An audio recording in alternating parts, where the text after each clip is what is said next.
BMC के चुनाव में एक नाम की चर्चा अचानक ही तेजी से होने लगी। ये नाम है बीजेपी के तमिलनाडु के नेता के अन्नामलाई का, जिन पर एमएनएस अध्यक्ष राज ठाकरे ने विवादास्पद बयान दिया। अन्नामलाई का मजाक उड़ाने की कोशिश की और उसके बाद बीएमसी के सियासी अखाड़े में खड़े सभी दलों की ओर से प्रतिक्रियाएं आने लगी। देखिए, बीजेपी के मुंबई अध्यक्ष अमित साटम ने कहा कि बीजेपी चुनाव आयोग जा रही है राज ठाकरे के खिलाफ शिकायत करने के लिए। उन्होंने कहा कि हमारे नेता अन्नामलाई को राज ठाकरे गाली देते हैं।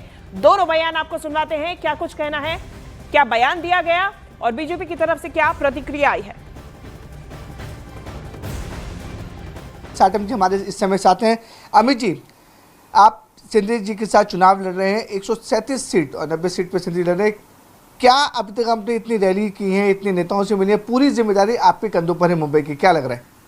नहीं, जिस प्रकार का पिछले 11 वर्षों में मोदी जी के नेतृत्व में हमारे मुख्यमंत्री देवेंद्र जी ने जो क्रांतिकारक परिवर्तन मुंबई शहर में लाया है, Atal Setu, coastal road, VDD चाल का रीडेवलपमेंट, मेट्रो, इन सारी चीज़ों को नज़र में रखते हुए मुंबई कर जनता जो है वो बहुत ही आशा, अपेक्षा और आकांक्षा के साथ में भारतीय जनता पार्टी और महायुति की तरफ देख रही है।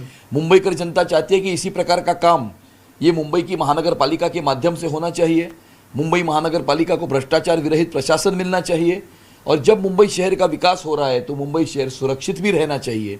पिछले 15 दिनों में इस कैंपेन में हमें जो ध्यान में आया है, मुंबई कर जनता बहुत बड़ी ताकत के साथ महायुति को अपना आशीर्वाद देते हुए दिख रही है और 150 से ज़्यादा सीटें जीतकर महायुति का महापौर मुंबई की महानगर पालिका में विराजमान होगा और हिंदुत्व का भगवा झंडा ये मुंबई की महानगर पालिका पर फहराएगा।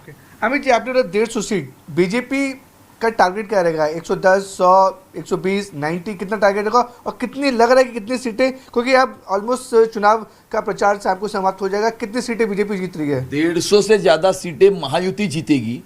बीजेपी कितना जीतेगी, शिवसेना कितना जीतेगी, इसका महत्व नहीं है। महत्व यह है कि मुंबई के महानगर पालिका को भ्रष्टाचार विरहित प्रशासन मिलेगा या नहीं मिलेगा, मुंबई शहर का विकास होगा या नहीं होगा, मुंबई शहर का विकास होते समय मुंबई शहर सुरक्षित रहेगा या नहीं रहेगा।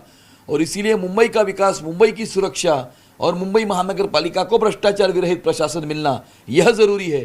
कौन सी पार्टी को कितनी सीटें मिलती है ये महत्व का नहीं है। महायुति को 150 से ज़्यादा सीटें हम जीतेंगे और महायुति की सत्ता ये मुंबई की महानगर पालिका में मुंबईकरों का विकास करने के लिए।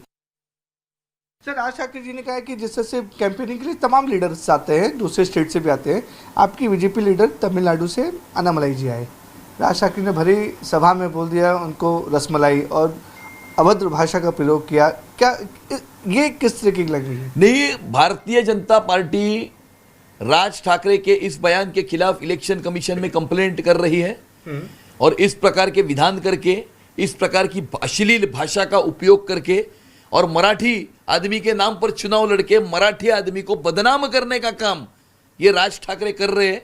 ये महाराष्ट्र और मराठी आदमी की संस्कृति नहीं है और इस प्रकार से मराठी भाषा, मराठी मानुस, महाराष्ट्र और मुंबई शहर को वो बदनाम कर रहे हैं।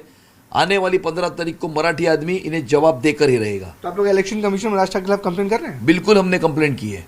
ये भी कहा जा रहा है कि अन्नामलाई आए तो उनके टांगे काट देंगे, ये कर देंगे, वो कर देंगे, 50 चीजें 50 बातें हो रही है। देखो, राज ठाकरे ये पेपर टाइगर है, पेपर टाइगर।